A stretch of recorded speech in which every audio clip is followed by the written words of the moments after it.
ফরিদপুরের মধুখালী উপজেলায় টিকটকে পরিচয়ের সূত্র ধরে বিয়ের পর স্ত্রীকে ঢাকা থেকে গ্রামের বাড়িতে এনে নির্যাতন ও হত্যা চেষ্টার অভিযোগ উঠেছে স্বামীর বিরুদ্ধে। গুরুতর আহত অবস্থায় ওই তরুণীকে উদ্ধার করে চিকিৎসার জন্য হাসপাতালে পাঠিয়েছে পুলিশ। শুক্রবার দিনগত রাতে উপজেলার নওপাড়া ইউনিয়নের কুরানিয়ার চর এলাকায় এই ঘটনা ঘটে।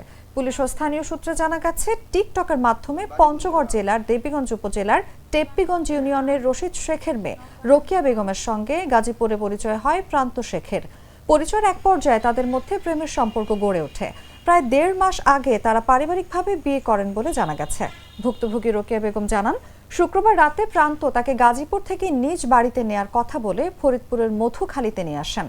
রাত আনুমানিক 2টার দিকে মধুখালী রেলগেট এলাকায় বাস থেকে নামার পর প্রান্ত তাকে কুরানিয়ার চর গ্রামের একটি পাট খেতে নিয়ে যান।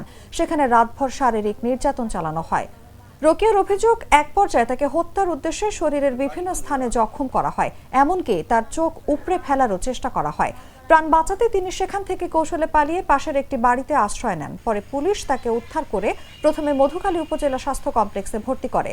তার শরীরের বিভিন্ন স্থানে আঘাতের চিহ্ন রয়েছে।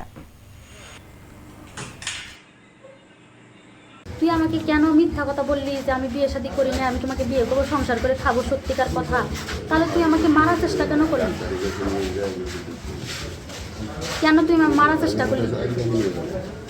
মারার পরিকল্পনা করছিস না? জি, যে মেরে ফেলি। আমার মোবাইলে যত প্রমাণ আছে ফরম্যাট দিছে, যাতে কিছু প্রমাণ না রাখতে পারি।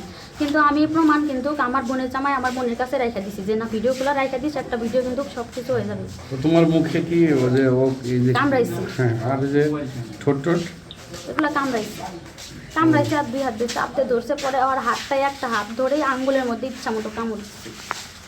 পরে ও হাত চলে গেছে, মানে সরে গেছে। আমিও ইচ্ছা মতো আল্লাহর কাছে জীবন ভিক্ষা করছি। রোকেয়া বেগম নামে এক নারী আমাদের থানায় একটা অভিযোগ দিয়েছে যে তার স্বামী তাকে মারপিট করেছে। এই স্বামীর সাথে তার 1.5 মাস আগে বিবাহ হয়েছে। বিবাহ করার পরে তার বাড়ি মধুখালী, এখানে এখনও পর্যন্ত তাকে আনে নাই। তবে গত রাত্রে তাকে নিয়ে আসছে। বাড়িতে এসে তার বনিবনা হয় নাই, এবং এই যে বিয়ে করছে তার এর আবার স্ত্রী আছে আগে, তো যার কারণে বাড়ি এসে বনিবনা হয় নাই, এবং এখানে এসে পরবর্তীতে মেয়েটাকে মারধর করছে। এই অভিযোগ আমরা পেয়েছি, তদন্ত সাপেক্ষে ব্যবস্থা নেওয়া হচ্ছে। হুররে ওয়েফারের মানচি টেস্টে টেনশন দূর রে, হয়ে যাক হুররে।